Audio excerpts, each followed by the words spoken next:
Assalamualaikum warahmatullahi wabarakatuh. Perkenalkan, nama saya Marsyan Daniel Safitri, mahasiswa semester 4 dari Fakultas Ekonomi dan Bisnis, Prodi Bisnis Digital. Video ini saya buat untuk memenuhi tugas akhir mata kuliah Cyber Security Management yang dibimbing oleh Bapak Bambang Purnomo SEMM. Di video ini saya akan membahas rangkuman materi perkuliahan dari pertemuan 9 sampai 15 lengkap dengan penjelasan dan analisisnya. Semoga video ini bisa bermanfaat dan menambah wawasan kita semua tentang pentingnya keamanan cyber di era digital saat ini. Langsung saja kita masuk ke materi pertama. Yang pertama, pengertian Cyber Security Management. Cyber Security Management adalah sebuah proses strategis untuk melindungi aset digital organisasi dari segala bentuk ancaman di dunia maya di zaman sekarang. Hampir semua aktivitas manusia dan bisnis terkoneksi dengan teknologi, mulai belanja, simpan data pribadi, bahkan sistem pemerintahan. Semua butuh keamanan digital. Nah, disinilah pentingnya manajemen keamanan cyber, bukan cuma soal teknologi, tapi juga menyangkut kebijakan edukasi dan manajemen resiko. Tujuannya supaya sistem tetap aman, data tidak bocor, dan bisnis tetap berjalan lancar walau ancaman datang silih berganti. Yang kedua, perlindungan data pribadi dan kasus kebocoran data.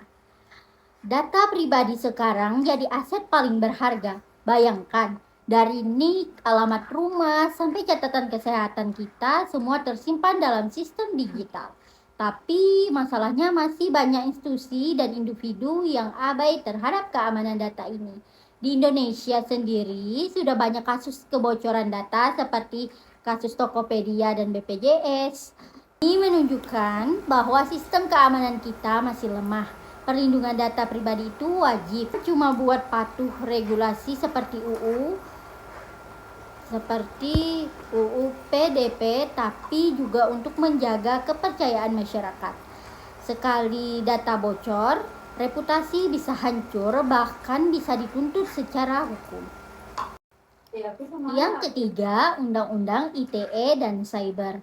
Undang-Undang ITE, Undang-Undang Informasi dan Transaksi Elektronik adalah dasar hukum utama yang mengatur aktivitas digital di Indonesia.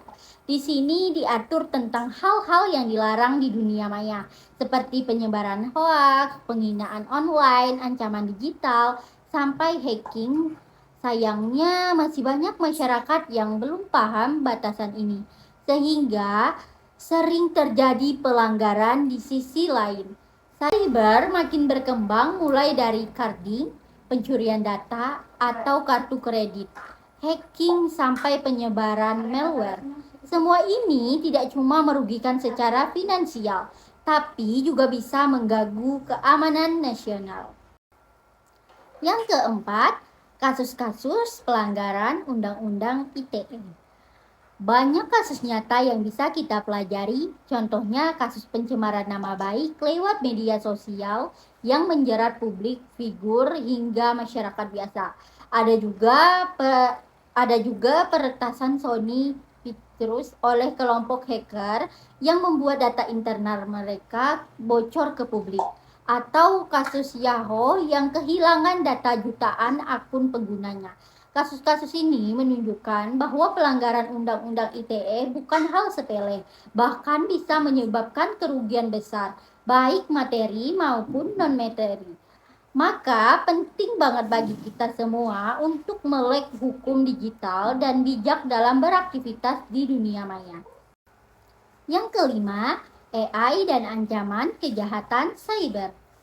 AI sekarang jadi teknologi yang sangat powerful, tapi juga rawan disalahgunakan.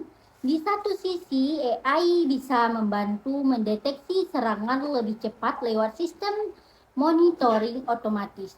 Tapi di sisi lain, AI juga bisa dipakai untuk bikin serangan yang lebih berbahaya. Contohnya teknologi deepfake yang bisa memalsukan suara atau wajah seseorang untuk menipu atau memeras. Juga auto phishing, di mana email jebakan dikirim secara otomatis dan sangat meyakinkan.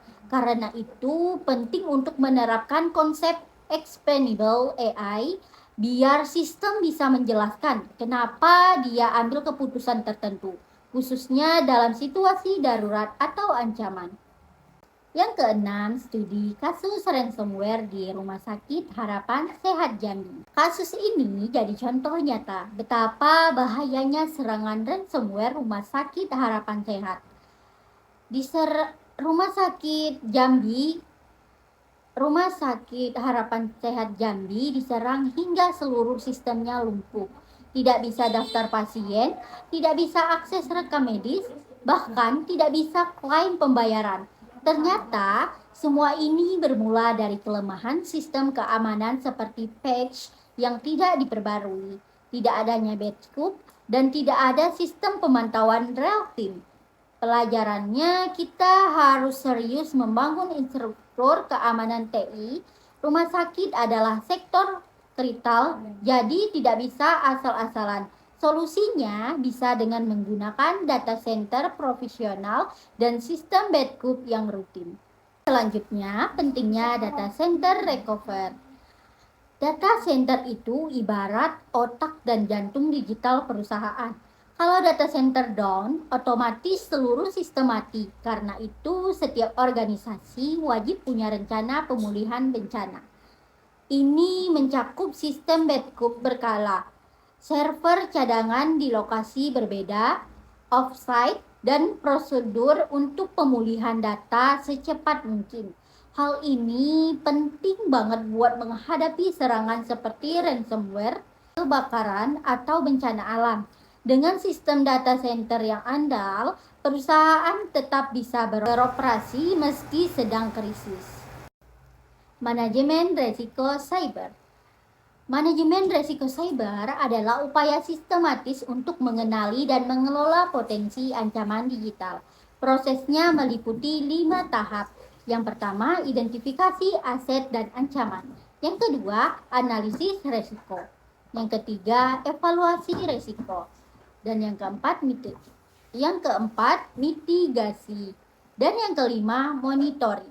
Misalnya, jika perusahaan punya sistem pembayaran online, maka harus dievaluasi kemungkinan adanya serangan DDoS atau pencurian data pelanggan.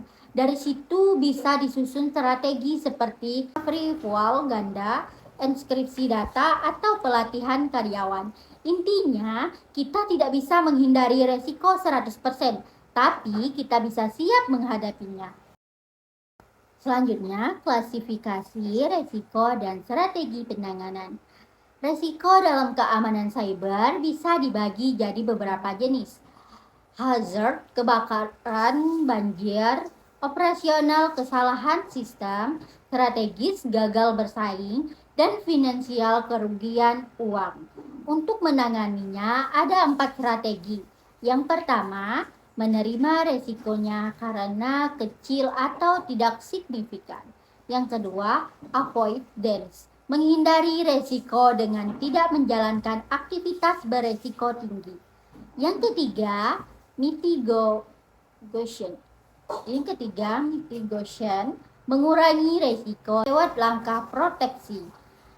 Yang keempat, transfer, memindahkan resiko ke pihak lain seperti lewat asuransi. Contoh nyata, perusahaan vintage bisa menggunakan cloud dengan sistem keamanan premium dan audit eksternal untuk mengurangi resiko pencurian data. Dapat disimpulkan, cyber security bukan hanya tugas tim IT. Ini tanggung jawab semua orang di organisasi, bahkan pengguna biasa di internet. Serangan digital makin canggih dan dampaknya makin luas. Di masa depan, profesi di bidang ini juga dicari, jadi peluang karirnya juga besar. Kita harus terus belajar mengasah kemampuan dan ikut berperan membangun lingkungan digital yang lebih aman, terpercaya, dan etis. Ingat, keamanan cyber bukan pengeluaran, tapi investasi untuk masa depan. Oke, itu tadi penjelasan saya tentang rangkuman materi Cyber Security Management dari pertemuan 9 sampai 15. Semoga apa yang saya sampaikan bisa dipahami dengan baik dan menambah pemahaman teman-teman semua tentang dunia keamanan cyber. Terima kasih sudah menonton dan jangan lupa untuk tetap waspada dalam beraktivitas digital. Saya Marsyanda Nelsa Fitri, pamit undur diri. Wassalamualaikum warahmatullahi wabarakatuh.